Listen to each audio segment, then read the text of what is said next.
na spomendan Svete Terezije Avilske, Svete Terezije Velike. Slavimo dan odjela za sestrinstvo. Zaštitnica odjela za sestrinstvo je Sveta Majka Terezija.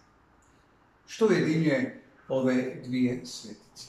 Ujedinjuje ih vjernost i ljubav prema Bogu i prema čovjeku. Svaka je u svom vremenu, u svojim izazovima, upravo svojim životom odgovorila tim izazovima i pozivima. To je ono što čine i naše studentice i studenti odjela za sestrinstvo, kao i nastavnici i djelatnici, svojim svakodnevnim radom, svjedočenjem, životom, studiranjem, prisutnošću u bolnicama, među pacijentima, među potrebitima, svjedoče vjernost Bogu i ljubav prema čovjeku. Zahvaljujem im na svemu što čine za naš odjel, na čelu sa pročelnicom, profesoricom Martom Čivljak. Zahvaljujem im na svemu što čine za naše sveučilište, za pacijente, za bližnje.